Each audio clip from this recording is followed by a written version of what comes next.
Vamos con la palabra. No siendo más, vamos con la palabra.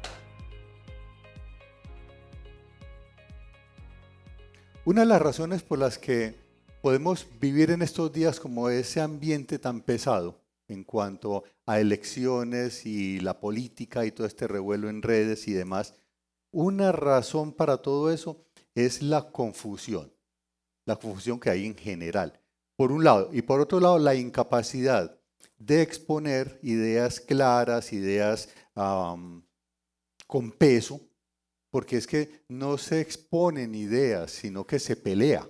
Cualquier posición contraria entonces es un motivo de pelea, un motivo de discusión, un motivo de romper relaciones entre las familias o entre los amigos, porque es una incapacidad total de transmitir un conocimiento que hay que transmitirlo también a las generaciones actuales. Nosotros tenemos un papel importante para transmitir a las generaciones que vienen conocimiento en cuanto a lo que nos envuelve a todos, política o religión, eso nos incumbe a todos. Entonces simplemente las casas dicen, aquí no se habla de política, ni de religión, ni de deportes. Por esa misma incapacidad de exponer las ideas o de dar ideas de peso, sino que simplemente se cierra en yo pienso así y punto y el resto que se friegue. Entonces no se habla ni siquiera de país, no se habla de la historia que ha vivido el país a las generaciones nuevas. Más todavía, prohíben en clases dar historia, como también prohíben dar religión, lo prohíben. Pero aunque lo prohíban en clase, eso no quiere decir que los jóvenes hoy no estén expuestos a adoctrinamientos. Sin las herramientas necesarias para juzgar lo que le están diciendo fuera.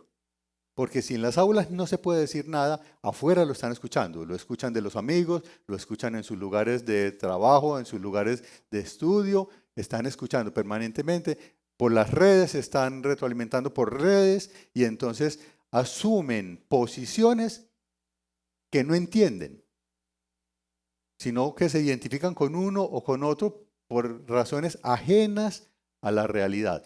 No enseñarle a los demás la historia que lleva nuestro país es dejarlos a la deriva sin herramientas de juicio. Eso vale tanto en la historia de un país como en la religión. Y lo que le da forma a un país, a un reino, hablando de país o de un reino, lo que le da forma son los mandamientos, los preceptos, las leyes, pero también la historia. Eso le da forma a un país. Y la razón por la que actualmente hay países que están cambiando su forma, su administración política y administrativa, es porque se está llegando a punta de revueltas y a punta de azonadas y a punta de violencia y a punta de ceguera total. Nosotros somos responsables. Esta generación actual, la nuestra, nosotros somos responsables de qué les dejamos como elementos de juicio, como herramientas a las siguientes generaciones para que se transmita un conocimiento, se transmita una historia, se transmitan mandamientos, se transmitan las leyes. Somos responsables, tenemos que hacerlo. Y en parte, pues entonces nosotros seríamos responsables de este caos actual. Es probable inclusive que muchos de nosotros seamos muy desconocedores de la historia y desconocedores de la composición de un país. Y si hablamos de religión, desconocedores de la iglesia y de qué es lo que conforma la iglesia, la sostiene, cuál es la fe. Somos responsables de eso y tenemos que hacerlo. Si no se ha hecho hasta ahora, no nos podemos dar por vencidos. Hay tiempo para empezar a hacer algunas correcciones, hacer algunas enmiendas. Es tiempo para cambiar nuestra actitud y a eso nos llama justamente la palabra de hoy en el Salmo 78.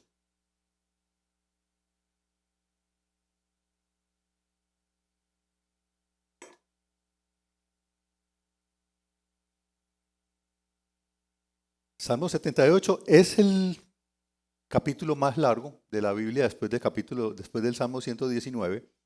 Es el más largo. Vamos a estar centrados entre los versículos 1 al 8. El versículo 9 en adelante hasta el final es un recuerdo de la historia de Israel, desde Moisés y la salida de Egipto hasta que se establece la monarquía en David. Es una historia larga que ustedes van a leer, por supuesto, pero que vamos a mencionar algunos apartes en el día de hoy. Pero vamos a centrar en los versículos 1 al 8. Y dice así al principio. Salmo 78 comienza diciendo: pueblo mío, atiende a mi enseñanza. Presta oído a las palabras de mi boca. Mis labios pronunciarán parábolas y evocarán misterios de antaño, cosas que hemos oído y conocido y que nuestros padres nos han contado. No las esconderemos de sus descendientes. Hablaremos a la generación venidera del poder del Señor, de sus proezas y de las maravillas que ha realizado. Nosotros recibimos una enseñanza. Buena o mala, recibimos una enseñanza. Y esa enseñanza que recibimos, estamos llamados a revisarla según las Escrituras. Y si es una mala enseñanza, hay que corregirla según las Escrituras. Hay que aprender la correcta enseñanza. Porque las generaciones anteriores nuestras nos pudieron haber transmitido una enseñanza errada. Sucede en algunos países, en algunas latitudes, que lo que se transmitió no es exactamente lo que debieron haber transmitido según la palabra de Dios. Porque lo que llama la Escritura a que transmitamos a las siguientes generaciones es la realidad de que Dios ha hecho unas grandes obras y unas grandes proezas y unas grandes maravillas. Eso es lo que hay que transmitir. Probablemente muchos de nosotros lo que heredamos por transmisión oral o en la práctica haya sido una religiosidad vana, idolatría, adorar imágenes, seguramente sea el caso de muchos. Una religión vana, una religión en muchos sentidos herética. ¿De qué manera? Que desplaza la atención sobre el centro de la salvación, que es Jesucristo, hacia otros seres humanos, hombres o mujeres, con virtudes y con sus fortalezas y con sus experiencias de vida, lo que sea, pero es desplazar el reflector que debe ir sobre el Salvador, el único mediador entre Dios y los hombres, que es Jesucristo, y apuntar con ese reflector a otras personas. Y muchos de nosotros pudimos haber recibido ese tipo de enseñanza. Esa enseñanza, a la luz de la Escritura, debe ser corregida. Como también debe ser corregido si no hubo enseñanza. Porque si no hubo enseñanza, entonces, ¿sobre qué base nosotros o las generaciones venideras van a juzgar lo que escuchan, lo que ven y lo que experimentan? Si no tienen una base a partir de la Escritura. Pero que recibimos enseñanza, la recibimos. Entonces, nos corresponde juzgar a la luz de la Escritura si esa enseñanza debe ser corregida y luego de ser corregida, empezar a transmitirla a nuestros hijos. Y pueden decir las leyes que no se puede adoctrinar a los jóvenes. Pero si ellos no se alimentan de la palabra de Dios y de la verdad de Dios, entonces, ¿cuál herramienta van a tener de juicio para vivir? La función nuestra como generación actual es revisar el comportamiento de la generación anterior a la luz de la Escritura y transmitir la correcta enseñanza centrada en Cristo como el autor y consumador de nuestra fe, como el salvador de nuestras almas, como el único ser que murió y resucitó, el único, que murió y resucitó y que ascendió a los cielos y que está juzgando, gobernando con poder y justicia desde la derecha del Padre, y que de nuevo vendrá con gloria para juzgar a vivos y muertos, y su reino no tendrá fin. Eso lo tenemos que transmitir a nuestros hijos.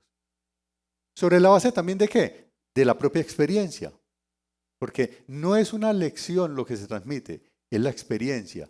Lo que se transmitió, lo que esta generación que está plasmada aquí en el Salmo, que está hablando de cosas que suceden desde Moisés en el Salmo, pero vienen desde Abraham, el padre de la fe. Eso es una experiencia que vivió el pueblo de Dios en la salida de Egipto, en el tránsito por el desierto, en la conquista de Canaán, en el establecimiento del reino de Israel, que es el reino de Dios, que se rige por las leyes de Dios, por los mandamientos de Dios, por la voluntad de Dios. Eso es siglos atrás, pero aquí en presente nuevamente se recuerda. Lo que cantamos son cosas que nosotros no vivimos. Ese pasar por las aguas y que el ejército del faraón muriera en las aguas, eso nosotros no lo vivimos. Lo vivió gente que da testimonio, entonces lo que transmitimos es eso.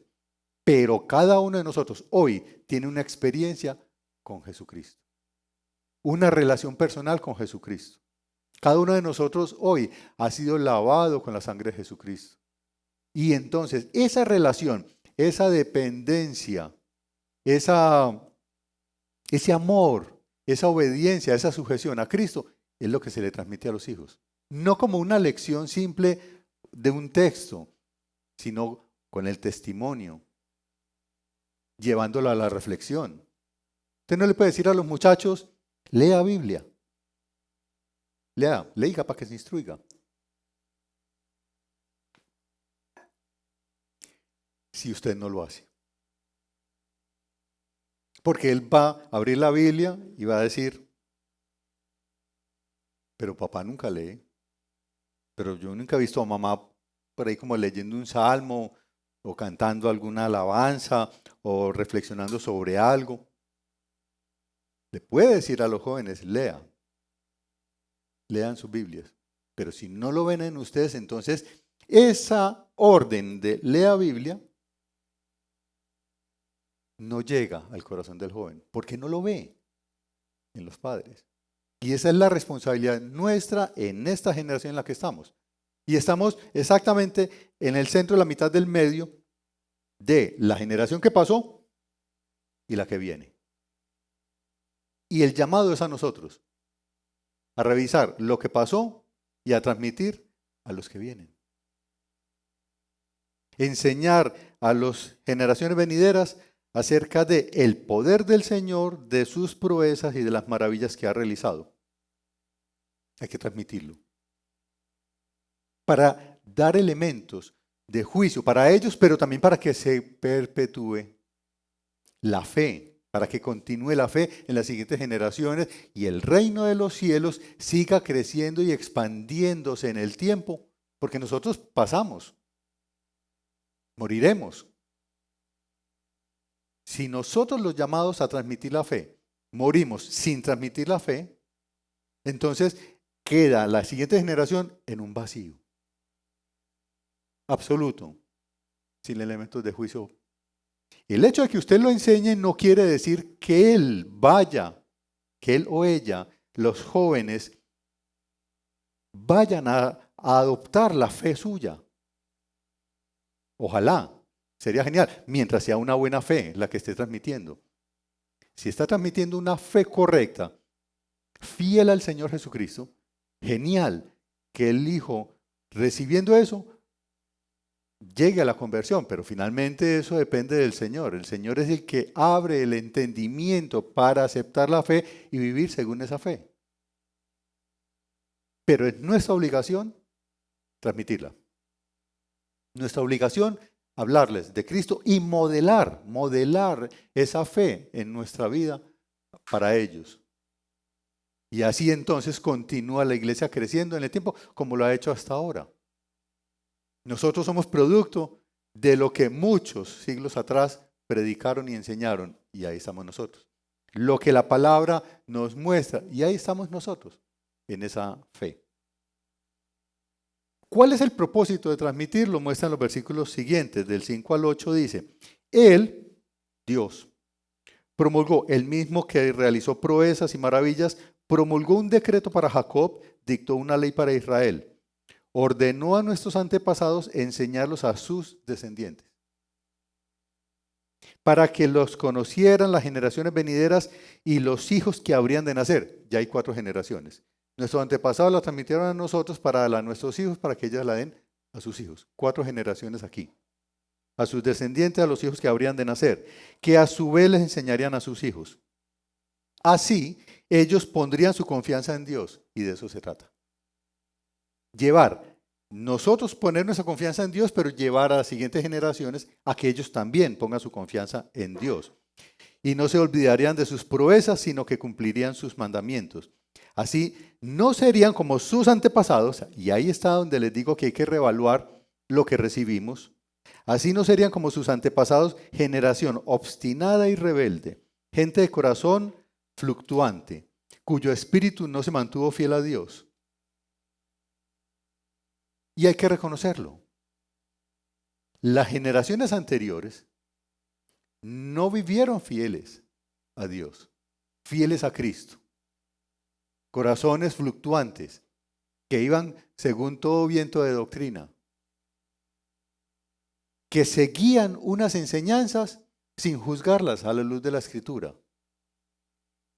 Y entonces lo que nos corresponde a nosotros es transmitir la palabra correcta, la doctrina correcta. Jesucristo, autor y consumador de nuestra fe. Nuestro Salvador, quien siendo Dios se hizo hombre, muriendo en la cruz por nuestros pecados, siendo santo, justo y perfecto, muriendo por nuestros pecados en la cruz, siendo sepultado y resucitado al tercer día y ascendido a los cielos, y de nuevo vendrá a juzgar. Reina con poder y viene a juzgar. Esa es, y es el único mediador entre Dios y los hombres, Jesucristo. Los ancestros pudieron decir, no, es que la abuela muerta, el bisabuelo muerto nos intercede por nosotros y hace no sé qué cosas en el cielo por nosotros.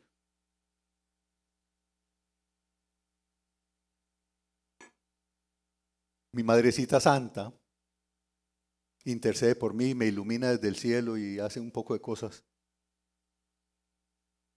Es Cristo, el que murió y resucitó y que ascendió a los cielos, es el único mediador entre Dios y nosotros. El único.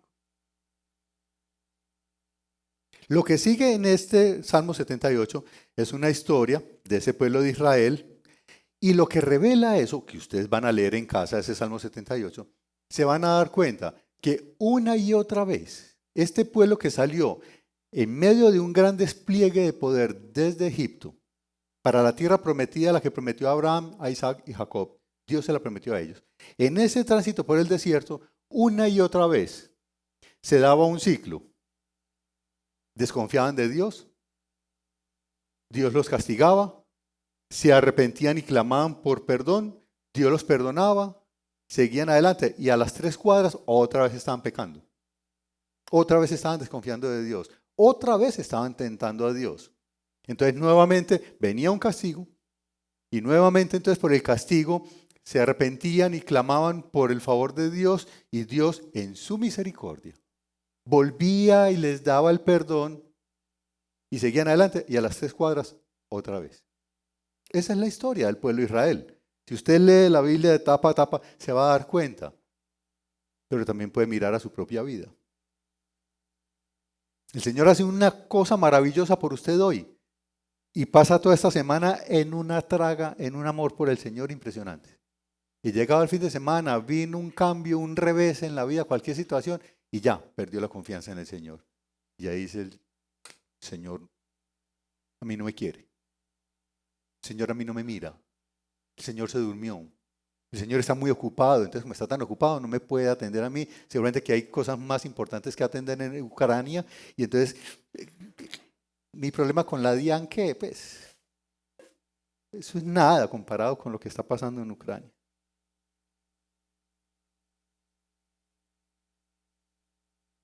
En gran despliegue de poder, el Señor hundió en el mar jinete y caballos. Jeje, la. Pero los muchachos, cuando usted le cuenta esta historia, los muchachos van a la calle y allá en la calle les van a decir, pero ¿cuál mar y cuál cosa? Ellos pasaron por un charquito, llegaban los tobillos, por ahí pasó el pueblo de Israel. Pero ahí está el milagro. Jinetes, caballos y carros se hundieron en 20 centímetros de mar. Se ahogaron, caballos, jinetes y los carros se ahogaron en 20 centímetros. Y se lo creen. ¿Cuáles son las herramientas entonces que se les está dando para que mantengan la fe en el Señor? Es la escritura predicada y enseñada.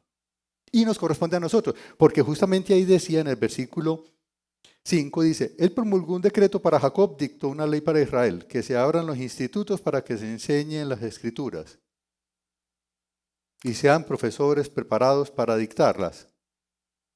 No, nos dice a nosotros que nosotros transmitamos a nuestros hijos y ellos a sus hijos. Somos nosotros, eso no se le puede delegar a un instituto, a un colegio. No lo van a hacer. No en nuestro medio, no lo van a hacer. Somos nosotros los llamados a personificar la fe en Jesús y que los hijos lo vean, lo escuchen y sobre eso puedan juzgar. Alguien va a decir, no, pero es que yo no tengo hijos.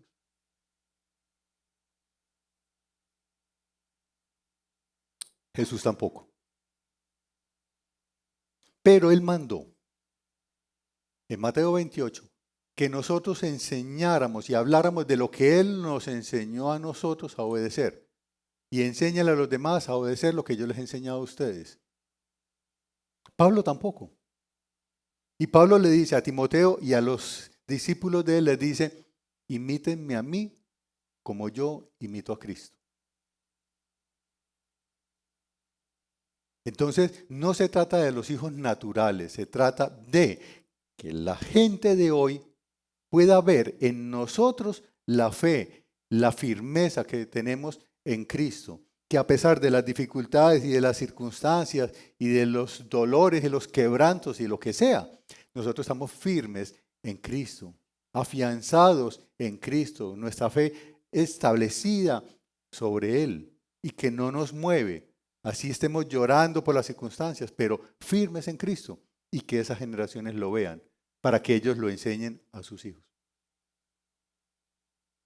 De ese versículo 9 hasta el versículo 69, del 9 al 69 es toda la historia, es un resumen de la historia entonces desde Moisés. Pero si miran en el versículo 38, dice, sin embargo, Él les tuvo compasión, les perdonó su maldad y no los destruyó. Una y otra vez contuvo su enojo y no se dejó llevar del todo por la ira. Se acordó que eran simples mortales, un efímero suspiro que jamás regresa. Una y otra vez tuvo misericordia de ellos. Y eso es otra cosa que hay que enseñarle a las generaciones venideras. La misericordia del Señor es eterna. Sus misericordias y bondades son nuevas cada día. Y sobre eso vivimos y en eso nos paramos, en eso nos establecemos, en la misericordia del Señor. Que a pesar de la rebeldía de este pueblo, estaba hablando de Israel, a pesar de esa rebeldía, Él una y otra vez, y ese es el Dios terrible del que hablan afuera. Dicen, no, es que el Dios del Antiguo Testamento es un Dios terrible, un Dios vengativo, un Dios airado.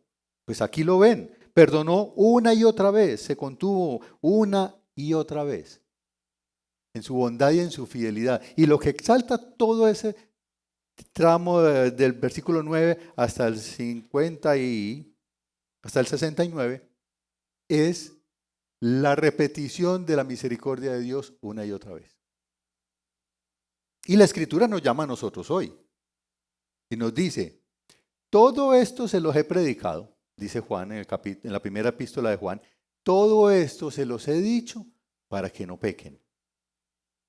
Pero si llegaran a pecar, abogado tenemos, a Jesucristo el justo, a la diestra del Padre intercediendo por nosotros. El único intercesor, el único mediador, a Jesucristo el justo, a la derecha del Padre. Y eso también hay que transmitirlo a nuestros hijos, a las generaciones venideras, que Él es misericordioso para perdonar, que estamos llamados a no pecar, estamos siendo exhortados a no pecar. Pero si llegara a suceder, pues abogado tenemos. ¿Quién más nos recuerda eso? El mismo apóstol Pablo, en 1 Corintios capítulo 10.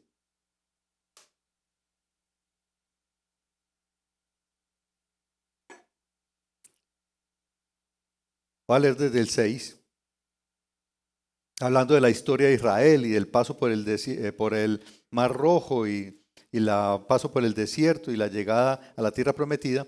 Del versículo 6, 1 Corintios capítulo 10, versículo 6 dice: todo eso sucedió, todo esto que está escrito, sucedió para servirnos de ejemplo, a fin de que no nos apasionemos por lo malo, como lo hicieron ellos. No sean idólatras, como lo fueron algunos de ellos. Según está escrito, se sentó el pueblo a comer y a beber y se entregó al desenfreno. No cometamos inmoralidad sexual, como algunos lo hicieron, por lo que en un solo día perecieron 23,000. Tampoco pongamos a prueba al Señor, como lo hicieron algunos y murieron víctimas de las serpientes. Ni murmuren contra Dios, como lo hicieron algunos y sucumbieron a manos del ángel destructor. Todo esto está escrito para que las siguientes generaciones no caigan en esos pecados. Tenemos que transmitirlo.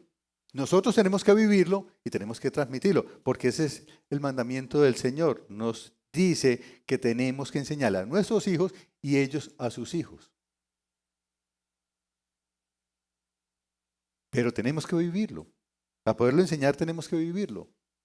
Para que Pablo le diga a Timoteo y a sus discípulos: imítenme a mí como yo a Cristo, es porque Él vivió, su vida la vivió en dependencia y en obediencia a Jesús. Habiendo sido un perseguidor de la iglesia, encontró en Jesús la salvación. Jesús lo encontró a él, lo paró en el camino y lo salvó. Y de ahí en adelante su vida fue consagrada a Jesús. No importaba lo que pasara. No importaba cuánto lo azotaran, cuánto lo persiguieran, que lo que hicieran con él, hasta que finalmente lo mataron. Pero siempre firme a Jesús. Y eso fue lo que transmitió. Ahí quedan los escritos. Él no tuvo hijos. Tuvo discípulos. Y las cartas y las enseñanzas de Pablo todavía hoy las estamos leyendo. O sea, Pablo todavía hoy nos habla desde las cartas. Somos la generación venidera para Pablo. Pero nosotros tenemos que pensar en la que viene, en la que sigue, en la que ahora son nuestros hijos y los que serán nietos. ¿Qué hay que hacer? Lectura bíblica. Meditación en la palabra. Convocar a los hijos a la oración. Hablarles de la palabra. Enseñarles y darles elementos de juicio para poder atender y resolver lo que van a encontrar fuera de casa. Porque fuera, así usted no lo quiera, lo van a adoctrinar con cualquier basura, con cualquier cosa que se oponga a la palabra de Dios. Y les van a hablar. O se burlarán de ellos y entonces por temor a la burla van a ceder. Pero tienen que aprender a mantenerse firmes independientemente de lo que pase. Van a salir a un mundo violento, un mundo agresivo, un mundo impío. Y tienen que tener elementos de juicio para poder juzgar lo que escuchan y lo que ven en la calle, o lo que ven en las redes, o lo que ven en televisión. Para todo eso tienen que saber cómo entender lo que está pasando. Su lectura bíblica es importante, porque es por medio de ella como recuerda las cosas que el Señor ha hecho en el pasado. pero también lo llevan a reflexionar sobre su vida y lo que el Señor ha hecho en usted. Porque usted puede decir por lo menos 2 o 3 cosas que el Señor ha hecho por usted y que sus hijos tienen que saber. 2 o 3 cosas que haya hecho por usted son suficientes para ilustrar. El hecho de que usted esté caminando con Cristo, empiece por ahí, eso ya es un milagro. La salvación ya es un milagro. Es algo que Dios hizo para usted, por usted y para usted. Entonces eso viene de parte de Dios, ya es un milagro en su vida. ¿Cómo concibe usted su vida en el reino de Dios? ¿Cómo entiende el reino de Dios? Esa apertura a ver cómo opera el reino de Dios, eso es un milagro. Es el Espíritu Santo que está quitando la ceguera espiritual suya, la sordera espiritual suya, para que vea cómo Dios opera, aun cuando usted no lo vea. Eso es un milagro que usted tiene que enseñarle a la siguiente generación. Cómo a pesar de las circunstancias usted está firme en la fe y no cede 1 milímetro.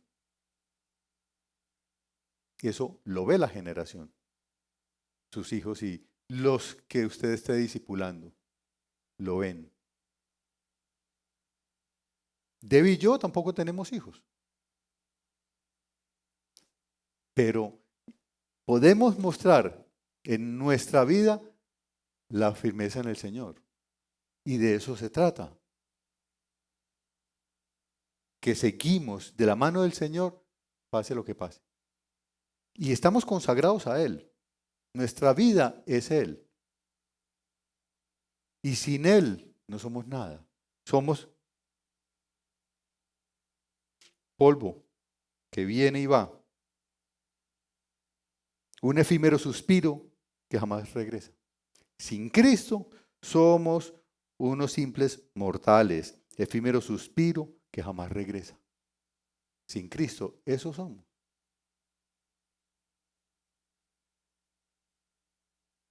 Y seguiremos predicando la palabra de Dios. Ay de nosotros, así decía Pablo también, ay de mí si no predicara el Evangelio. Para que otros conozcan la historia del pueblo de Dios, conozcan el reino de Dios y su justicia y vivan según las normas, preceptos, leyes y mandamientos del reino de los cielos. En dependencia absoluta del único Rey de Reyes y Señor de Señores, Jesucristo.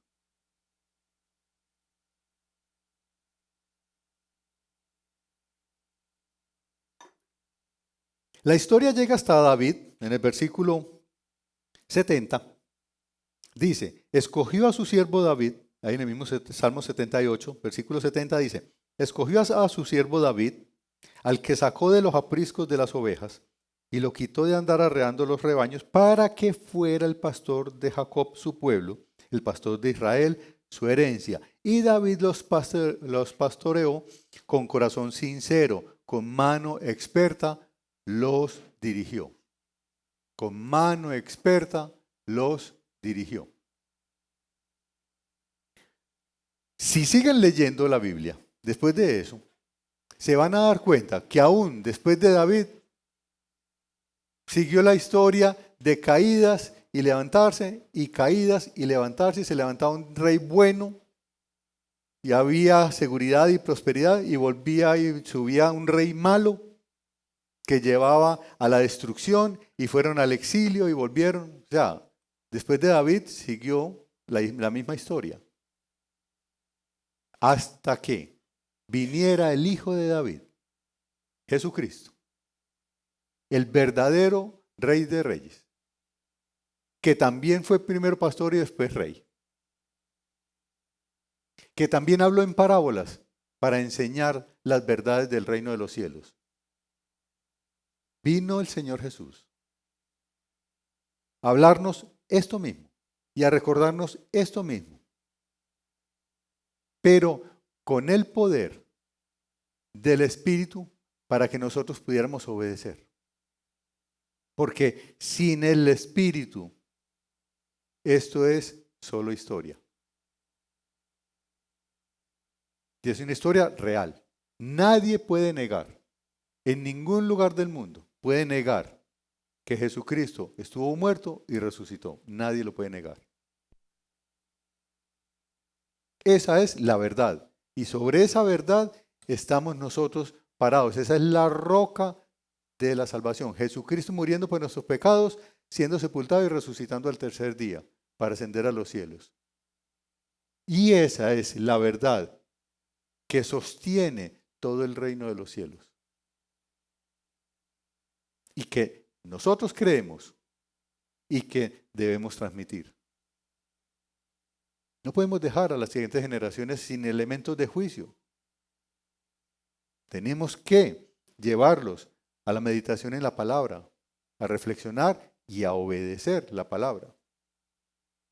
A orar, lectura bíblica, oración, orar por ellos, orar por nosotros, pero también por ellos, para que el Señor les abra el entendimiento, porque eso es algo que viene de parte del Señor. Para que el Señor ponga en ellos un corazón obediente, un corazón sensible al Espíritu Santo. Que el Señor quite de ellos, porque tiene que quitar de cada uno de ellos ese corazón de piedra, rebelde, endurecido, quitar un corazón de piedra y poner un corazón sensible. Y hay que orar por eso, por los jóvenes, por los hijos y los hijos de los hijos. Para que el reino de los cielos siga extendiéndose, siga creciendo, hasta que venga el día glorioso de su venida. Mientras tanto, todos nosotros tenemos que ser luz. Esta palabra, modelarla en nuestras vidas y hablar de ella y enseñarla, nosotros tenemos que hacerlo nosotros. Hacer poner el reflector en Jesús, el Salvador, el único mediador, nosotros tenemos que hacerlo. En medio de una generación perversa, dice la Escritura. De tal manera que cualquier día alguien en medio de la oscuridad más tenaz diga, por allí veo una lucecita a lo lejos, y otro le diga, esa es Nereida. Si es por allá, debe ser Nereida, porque ella tiene su luz. Ella se ve que vive una fe que nosotros no entendemos porque estamos en oscuridad, pero ahí se ve y por allá hay una César, la luz de César.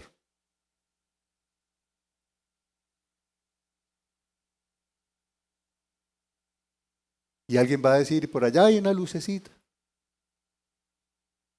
Si es por allá, debe ser Claudia. Si hay una lucecita, ya es Claudia. La gente lo va a ver.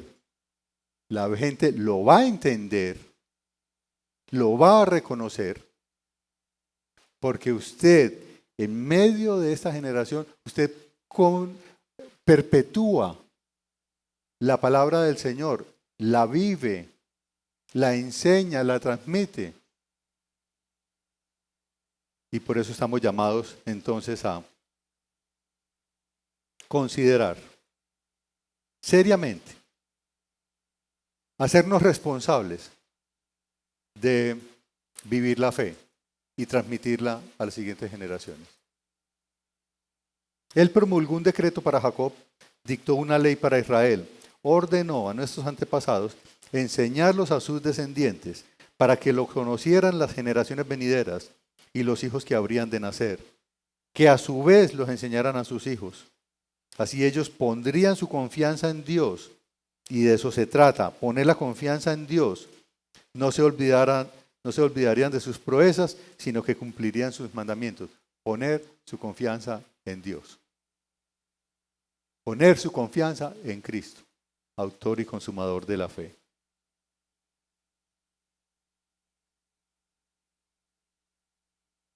Padre, te damos gracias por tu palabra,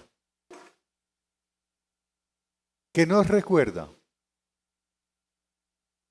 que tenemos una responsabilidad y es transmitir la fe. Por eso el título de la predicación es La fe en Dios se enseña. La fe en Cristo se enseña. Tenemos que enseñarla, no solamente como si fuera una cátedra, sino vivirla, interpretarla en nuestra vida, exhibirla en nuestro comportamiento, en nuestros pensamientos. Que cuando hablemos desde la sabiduría que Dios da. Que cuando actuemos sobre la base de lo que Dios, por medio de la palabra y de su Espíritu Santo, nos enseña. Pero clamamos a ti, Padre, para que esa palabra enseñada a estas generaciones venideras, que tú actúes en cada uno de ellos como hiciste en nosotros. Nos trajiste a la fe, nos salvaste, nos trajiste a los pies de Cristo y nos abriste las puertas de tu trono. Abriste camino por medio de Cristo hacia ti. Lo hiciste para nosotros, pero Señor, que seamos absolutamente responsables de transmitir esa misma fe a los demás, para que tu reino siga creciendo, prosperando en este mundo, para que más personas lleguen a tu reino, a tus pies, Señor Jesús, a la salvación. Ayúdanos. Aceptamos este llamado de atención en el que nos recuerdas que tenemos ese compromiso. Si no lo hemos hecho, te pedimos, Señor, que nos perdones. Y claro que entendemos por qué los jóvenes pueden estar hoy desorientados en lo que a la fe en ti, Señor Jesucristo, tiene que ver. Porque ha faltado. Seguro que ha faltado de parte nuestra mayor intencionalidad en hablar de las cosas que tú haces, de los milagros que tú haces cada día, de la bendición que tú nos has dado en Jesucristo. Seguro que ha faltado y te pedimos perdón por nuestro silencio, por nuestro pecado de omisión. Te pedimos perdón. Seguro que nos hemos creído ese cuento de que hay que dejarlos que encuentren ellos su camino. Y eso significó dejarlos a la deriva y a que creyeran lo que se les ocurriera, lo que les dijeran en la calle. En la calle sí, no. Los van a dejar en el vacío. En la calle los van a llenar de basura. Pero la palabra, que es como oro, que es como plata, que es valiosa más que las piedras preciosas, tu palabra, que nosotros con toda la intencionalidad la vivamos y la modelemos para ellos, para que ellos aprendan. Pero Señor, abre sus oídos y sus ojos espirituales para que vean y entiendan y tengan con qué defenderse en este mundo de tinieblas. Los bendecimos a estas generaciones venideras. Las bendecimos en tu nombre, Señor Jesús. Rogamos tu bendición sobre nuestra vida también hoy. Que vivamos esa fe en ti, esa confianza en ti, que la vivamos con la seguridad que tu Espíritu Santo nos da, con la firmeza, con el valor que tu Espíritu Santo nos da. Te alabamos, Señor. Te rogamos también que bendigas cada hogar, que la unidad de tu Espíritu inunde cada hogar, trayendo esa armonía y esa unidad entre esposos y esposas, entre padres e hijos. Trae, Señor, esa bendición, la presencia de tu Espíritu Santo en cada hogar aquí representado, trayendo libertad y trayendo sanidad y trayendo fe y confianza.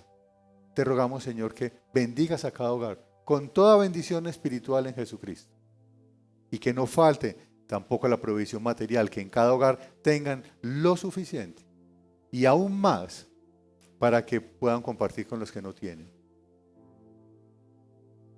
Bendice a cada hogar en el nombre de Jesús.